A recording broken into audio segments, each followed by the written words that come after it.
সূর্য, তুমি এক্ষুনি ওকে বিয়ে করবে। হোয়াট? তুমি সব কি বলছো? হ্যাঁ, আমি যেহেতু বলেছি তুমি ওকেই বিয়ে করবে। দেখো, ও খুব ভালো মেয়ে। তুমি যদি ওকে বিয়ে করো তাহলে তুমি খুব সুখে থাকবে। তাই বলছি কি, আরামত করবে না। আমি যেটা বলবো ওটাই ফাইনাল। আমি কাজী সাহেবকে সাথে করে নিয়ে আসছি, এক্ষুনি তোমাদের বিয়ে হবে। আমি তোমাকে ভালোবাসি, তুমি আমার সন্তানের মা। তোমাকে আমি ভালোবেসে বিয়ে করেছি। আমি তোমাকে রেখে আবার অন্য একজনকে কেন বিয়ে করব? আমার ফ্যামিলি লাইফে তো আমি অসুখী নই যে আমি অন্য কাউকে বিয়ে করতে যাব। তুমি কেন পাগলামি করছো? বাবা, বাবা আমার কথাটা শোনো। এই, তুই চুপ থাক। তোর মা কি বলছে দেখতে পাচ্ছিস না? শুনুন, আমাদের ধর্মে শুধু একটি নয়, প্রথম স্ত্রী যদি অনুমতি দেয় তাহলে আরও 3টি বিয়ে করা জায়েজ আছে। আপনার প্রথম স্ত্রী অনুমতি দিয়েছে, আমি সমস্ত কাগজপত্র রেডি করে নিয়ে এসেছি। এখন শুধু আপনি একটু সাইন করলেই হয়ে যাবে। কাজী সাহেব, আপনি একটু চুপ থাকুন না, আমাকে আমার স্ত্রীর সাথে কথা বলতে দিন। দেখো, ও তোমাকে খুব ভালোবাসবে। ও খুব ভালো মেয়ে, আর আমার ছেলেটাকেও খুব ভালোবাসবে। তুমি চুপ থাকো তো। আচ্ছা, আপনাকে বলছি, আপনি কিভাবে রাজি হলেন? আপনি জানেন যে আমি আপনার বান্ধবীর হাজবেন্ড। সব কিছু জানার পরেও আমাদের একটা বেবিও আছে। আপনি কিভাবে রাজি হলেন? শুনুন, ও আমার বান্ধবী। আমরা ছোটবেলা থেকে একসাথে বড় হয়েছি। ও আমাকে এমনভাবে অনুরোধ করলো, আমি আর ফেলতে পারলাম না, তাই আমি রাজি হয়েছি। আর হ্যাঁ, আপনি কোনো চিন্তা করবেন না, আমি আপনার ছেলেকে আমার নিজের সন্তানের মতোই বড় করব। বলছি কি, তুমি এক্ষুনি বিয়ে করো। এই তো কাজী সাহেব সামনে আছে। না, আমি কখনো নাকি বিয়ে করবো না, আর তোমাকেও ডিভোর্স দেবো না। দেখো সূর্য, তোমাকে বিয়ে করতেই হবে এবং কি আমাকে ডিভোর্স দিতে হবে। ঠিক আছে, তুমি যদি ডিভোর্স না দাও তাহলে আমি তোমাকে ডিভোর্স দিয়ে এই বাড়ি থেকে চলে যাব। কি বললে? তুমি আমাকে ডিভোর্স দেবে? কেন? কেন উর্মি?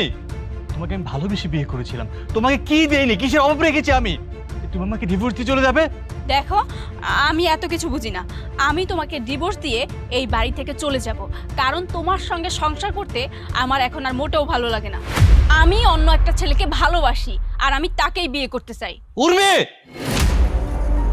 ছি উর্মি, ছি! আমি নিজেকেই বিশ্বাস করতে পারছি না যে তোমার মুখ থেকে আমি এই কথাগুলো শুনছি। তুমি কি ভুলে গেছো আমাদের একটা সন্তান আছে? আমাদের ছেলে যথেষ্ট বোঝে। তুমি যে কথাগুলো বলছো প্রত্যেকটা কথার উত্তরও জানে। ছি, তুমি মা হয়ে এক সন্তানের সামনে তোমার হাজবেন্ডের সাথে এরকম আচরণ করছো, এভাবে কথা বলছো? দেখো, আমি এত কথা বুঝি না। আমি বাড়িতে যাব, আর বাড়িতে গিয়ে তোমাকে ডিভোর্স দিয়ে দেব। ঠিক আছে, তুমি যেহেতু আমাকে রেখে তোমার সন্তান রেখে অন্য কারোর সাথে রিলেশন করতে পারো, তোমাকে নিয়ে আমি সংসার করবো না। তোমার যেখানে ইচ্ছে, যেখানে মন চায় তুমি সেখানে চলে যাও। যাও, এক্ষুনি বাড়ি থেকে বেরিয়ে যাও, যা বলছি। দাঁড়াও মা। বাবা, মা কোথাও যাবে না। মা যা বলেছে সব মিথ্যে। আসল ঘটনা আমার থেকে শোনো। কি? উর্মি, তুই এসব কি বলছিস? তোর ক্যান্সার মানে? হ্যাঁ রে, লাস্ট স্ট্রেস। আমি আর বেশি দিন বাঁচবো না। আমার হাতে একদম সময় নেই। তুই তো আমার বেস্ট ফ্রেন্ড, তোর কাছে একটা অনুরোধ নিয়ে আসছি, রাখবি বল? কেন রাখবো না? অবশ্যই রাখবো। তুই আমার একমাত্র ক্লোজ বান্ধবী। বল, তোর কি কথা আমার রাখতে হবে? তুই আমার হাজব্যান্ডকে বিয়ে কর এবং কি আমার বাচ্চার দায়িত্ব নেই। দেখ, আমি তো মরেই যাব, কিন্তু আমি এমন কাউকে পাচ্ছিলাম না যে আমার হাজব্যান্ডের, আমার সন্তানের দায়িত্ব দিয়ে যাব।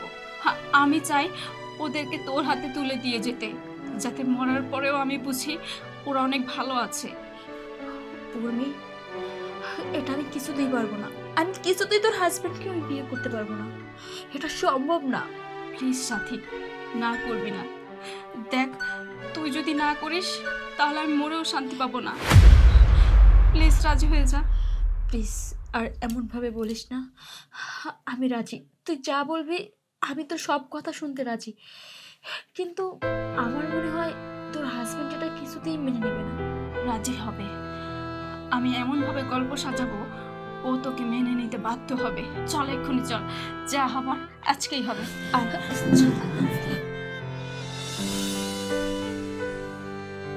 আম্মু আমাকে পার্কের বাইরে দাঁড় করিয়ে রেখেছিল, কিন্তু আমি আস্তে করে ভিতরে ঢুকে সব শুনে নিয়েছি।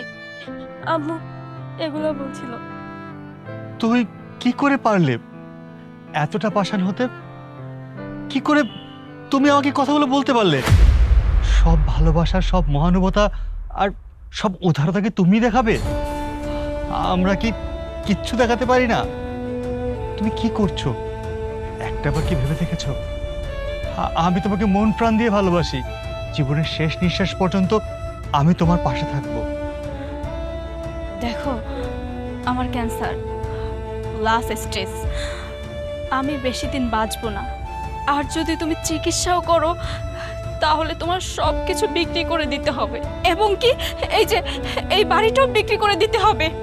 তখন কোথায় থাকবে? আমার ছেলেটাকে নিয়ে কোথায় যাবে বলো? রাস্তায় রাস্তায় ঘুরতে হবে। এই জন্য আমি চাই না আমার জন্য আমার ছেলেটা রাস্তায় রাস্তায় ঘুরুক, পথে পথে ঘুরুক। তাই আমি চাই আমি মরে যাই, তুমি অন্য একটা মেয়েকে বিয়ে করো, তুমি ভালো থাকবে, আমার ছেলেটাও ভালো থাকবে। বলছি কি, তুমি আর অমত করো না, তুমি ওকে বিয়ে করো। না, তুমি কোথাও যাবে না, আমি তোমাকে কোথাও যেতে দেব না। আমি তোমাকে ভালোবেসে বিয়ে করেছি। আর কি বললে? এই বিষয় সম্পত্তি সব বিক্রি করে দেব তোমার চিকিৎসার জন্য? আরে এগুলো তো সব আমিই করেছি, তাই না?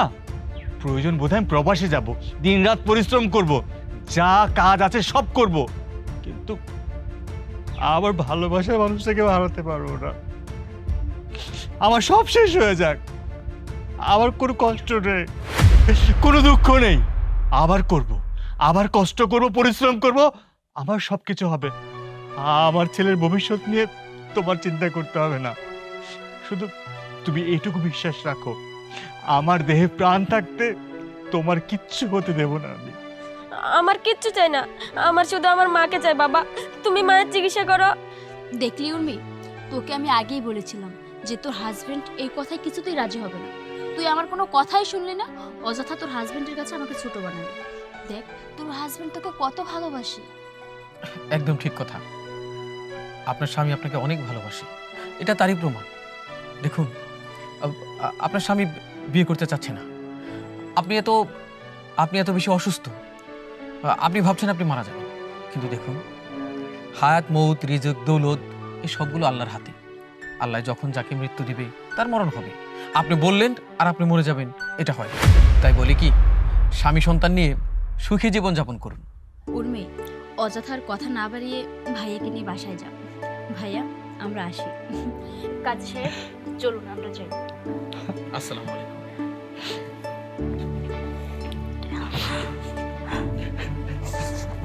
মা